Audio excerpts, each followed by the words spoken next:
لە ماوەی دووڕاشی ڕابردوودا ڕێکخراوی چاودێری میدیای کوردی و سەرۆکایەتی زانکۆی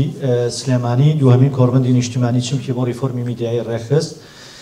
نزیکەی 7 پانل ڕێکرا و کۆمەڵێ بیرۆکە و پێشنیاز هاتە ڕوو یەکەن ئێمە بۆ کۆڵێ دابشمان کردووە بەسەر دەسەڵاتەکانە لە ڕووی دەسەڵاتی یاسادانانەوە ڕاستپاردەیەکمان هەیە کە هەمواری یاساکانی تایبەت بە ڕاگەیان و ڕۆژنامەگەری بکرێتەوە لەوانە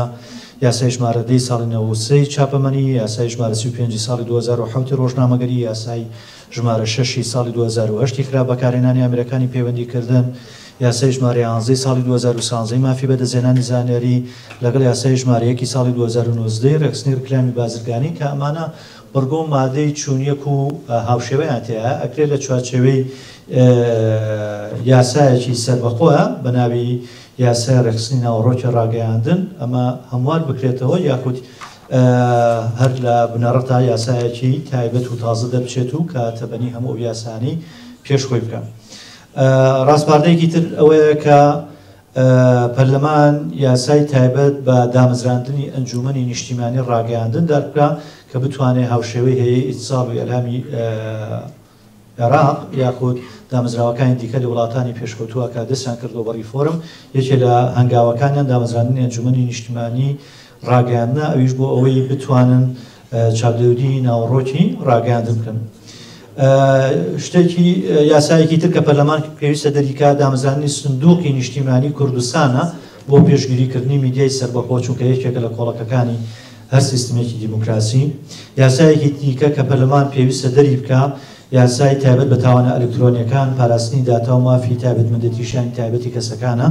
و هەروەها یاسای تایبەت بە ڕوونی واتە شەفافێتی خاوەندارەتی میدیا و سەرچاوەکانی داهات و دارایی لە هەرێمی کوردستانە چونکە ئێستا بەشێکی زۆری و موسساتانەی دروست دەبێت کەس نازانێت لەکوێوە داهات و داراییان دابینەکرێ بۆ یاگەر یاسایەکە بێ شەفافێتی دزگا میدیایەکان ڕوون کاتەوە ڕەنگە باشتر بێ بۆ هاوشێوەی وڵاتانی دیکە. کۆمەڵ ڕاستپاردەمان هەیە بۆ دەسەڵاتی ڕاپەڕاندن لەوانە ڕاستپاردنی وەزارەتی خوێندنی باڵا و توێژینەوەی زانستی بە پشتگیریکردنی کۆڕبەندی نیشتیمانی چمک بۆ ریفۆرمی میدیایی بۆ ئەوەی ساڵانە بکرێ ببێتە بۆنەیەک بۆ هەڵسەنگاندنی ڕەوشی ڕاگەیاندن و ڕۆژنامەگەری بەتایبەت لە ڕۆژی جیهانی ئازادی دەربڕین واتە 3 ئایاری هەموو ساڵێک. ڕاستپاردنی وەزارەتی ڕۆشنبیری و لاوانی هەرێمی کوردستان بە گەڵاڵەکردنی سیستەمی میدیایی لە هەرێمی کوردستانە کە بتوانێت ڕەنگ و ڕوخسار و ئەدگاری ئەم سیستەمە دیاری بکە کە جۆرەکەی چیە لیبراڵگەیە سۆسیالیستیە یاخود تێکەڵاوە و هەروەها ڕاستپاردنی وەزارەتی دارایی و ئابووری هەرێمی کوردستان بە پیشەناساندنی ڕاگەیاندن و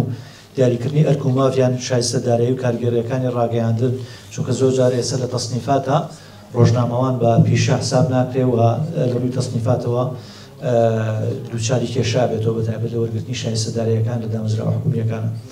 ڕاستپاردنی وەزارەتی خوێندنی باڵا و توێژنەوەی زانستی بە دامەزراندنی نێوەندی ڕاهێنان و توێژنەوەی میدیا بخرێتە سەر سەنتەرەکانی توێژنەوەی زانکۆکان بۆ ئەوەی ئیحتیمامی زیاتر بدرێت بەو کێشە و گرفتانی کە لە هەرێمی کوردستانە هەیە بەتایبەت لە کاریگەریەکانی میدیا لەسەر بەکارهێنەری میدیا و ئەو بابەتانی دیکەی کە پێویست هەیە بە ناوەڕۆکی میدیایەوە بە نێرەر و بە ئامڕازی میدیایەوە. و ڕاستپاردنی وەزارەتی خوێندنی باڵا و توێژنەوەی زانستی بە دەرچوانی گۆڤارێکی معتەبەری ئەکادمی بۆ بڵاوکردنەوەی توێژنەوەی میدیایی لەوێدا کە بڵاوکرێنەوە. ڕاستپاردنی وەزارەتی خوێندنی باڵا بە دابینکردنی تاقیگەی میدیایی هاوچەرەک لە سەرجەم بەشەکانی ڕاگەیاندن و تەکنیکی میدیا و ئەوانەی کە لە کۆلێژ و پەیمانگاکان بۆ ئەوەی کە بە تیۆری خوێنن بە کردداری پراکتیکی بکەن. ڕاستپاردنی وەزارەتەکانی پەروەردە و خوێندنی و باڵا و توێژنەوەی زانستی بە دانانی پرۆگرامێکی نیشتیمانی بۆ پەروەردەی میدیایی و پەرەپێدانی پیشەیی ڕۆژنامەوانان بە جۆرێک کە بتوانرێت لە قۆناغەکانی پێشچوونە قوتابخانە تاکو قۆناغەکانی پێشچوونە زانکۆ بخوێنرێ و هەروەها بیر لەوە بکرێتەوە کە لە بەشەکانی لە کۆلێجەکانی پەروەردە و پەروەردەی بنەڕەتیە بەشی پەروەردەی میدیایی بکرێتەوە یاخود ئیسفادە لە بەشەکانی ڕاگەیاندن بکرێت بۆی کادری نەوعی پێ بگەێنێ بۆ وتنەوەی ئەم پرۆگرامە نیشتیمانی کە تایبەتە بە پەروەردەی میدیایی و خوێنەواری میدیاری. بۆ دەسەڵاتی دادوەری ڕاستپاردەی ئەومان هەیە کە ئەو ئەزمونەی لە دادگای هێڵچوونەوەی سلێمانی بە تایبەتکردنی دوو دادگا کراوە بجوێزرێتەوە بۆ پارێزگاکانی تری هەولێر و هەڵەبجە و دوهۆک تاوەکو زەمینە بسازێنێت بۆ ئەوەی کە دادگای تایبەتمەند بە دۆسیەکانی دەربڕین ڕۆژنامەگەری دروست بکرێت لە سەرانسەری هەرێمی کوردستانە. خاڵێکی تر دانانی دادوەرانی ئاگادار بە ماف و ئازادیەکانی دەربڕین ڕۆژنامەگەری لەو دادگایانەی بۆ تایبەتکردنی دۆسیەکانی ئازادی دەربڕین و ڕۆژنامەوانی بەکاردێ و بەردەوام کارمەندەکانە لە ڕووی یاسایی پیشەیە و خۆیان ئەپدێتکردنەوە خوری بەردەوامیان بۆ بکرێتەوە. هەموارکردنەوەی مەجووڵێنمایەکانی دانانی شارەزای دادوەری بە جۆرێک کە چانسی زیاتر بە ئاکادمیان مامۆستایانی زانکۆ و توێژەرانی میدیایی و ڕۆژنامەوان بدرێت چونکە ئەوان لە هەموو کەس زیاتر ئاشنا و ئاگاداری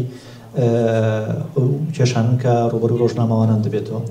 دانانی میکانیزمێکی کاریگەر بۆ جێبەجێکردنی یاساکانی میدیا لەلایەن دادگا و دادوەران و هێزەکانی ئاسایش بە مەرجێک ڕاهێنانی تایبەتیان لەسەر چۆنەتی مامەڵەکردن لەگەڵ دۆسیەکانی پەیوەندیدار بۆ بوارانەوە پێ بکرێت.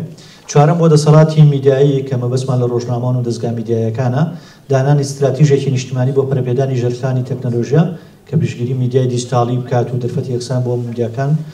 بڕەخسێنێ. دانان استراتیژێکی نیشتیمانی بۆ خۆڕەکستنی میدیا و میدیاکاران کە تێیدا خۆیان ڕێبکەون لەسەر پێوەرە ویژدانیەکان یا ڕێسا پیشەیەکانی ڕاگەیاندن و پێوەی پابند بن. دانانی استراتیژێکی نیشتیمانی بۆ دامەزرانی لانی کەمی لە ساهشتای دەرچوانی بەشە زانستەکانی ڕاگەیاندن تەکنیکی میدیا ڕکلام گرافیک دیزاین و پەیوەندە گشتەکان لە مواسسات ئەعلامیەکان بۆ هۆی لەوێەوە ئیش لەسەر ڕیفۆرمکردن بکەن و ئەوەش ببێتە فلتەرێک بۆی هەموو کەسێک نەبێتە ڕۆژناوان بەڵکو بە فلتەری ئەکادیمیا بڕوە. دانان استراتیژێکی نیشتیمانی بۆ گەڵاڵەکردنی ڕێبەری نووسین و پەخش و بڵاوکردنەوە بۆ ئەو پرس و بابەتانی کە پەیوەندیدارە بە زانیاری و هەواڵەکانی تاوان و دادگا و ڕووداوەستەرەکانی وەکو کوشتن خۆکوشتن لاقەکردن و هەتا دوایی. کاراکردنەوەی سندیکای ڕۆژنامەنووسانی کوردستان لە ڕێگەی بە نیشتیمانیکردنی و ڕێخستنی کۆنگرەی نوێ و هەڵبژاردننی کابینەوەی نوێ بۆ گۆڕانکاری لەو مەجووڕێنمایانەی کە بۆ وەرگرتنی ئەندامی نوێ دایانێن و هەروەها بەدواداچوون بۆ دۆسی ڕیفۆرمی میدیایی لە هەرێمی کوردستان چونکە ئەو تەنها جێگەتی معنی و ڕسمی بۆ ئەو ئیشە. پێنجەم بۆ دەسەڵاتی ڕێکخراوەی کۆمەڵگەی مەدەنی دانانی استراتیژیەکی نیشتیمانی بۆ دروستکردنی هەماهەنگی لە نێوان میدیا و کۆمەڵگە و دەسەڵاتە جیاوازەکانە بە ئامانجی لە نزیکردنەوە و بنیادنانی پەیوەندی هاوبەرپرسارەتی لە نێوانیانە. دانانی استراتیژێکی نیشتیمانی بۆ کردنەوەی خولی بەردەوامی خوێنەواری میدیایی بۆ پەروەردەکردنی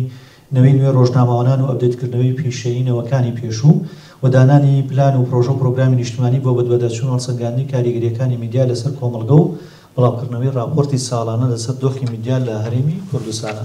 ئەمانە ئەو ڕاستپاردانە بوون کە ئێمە لە دوو ڕۆژی دووهەمین کۆڕبەندی نیشتیمانی چم بۆ ڕیفۆرمی میدیایی گەڵاڵەمان کردووە. ئەگەر پێشنیازە سەرنجە هەبێت لەلایەن ئێوە بۆی ئیزافەکەین سوپاسانەکەین.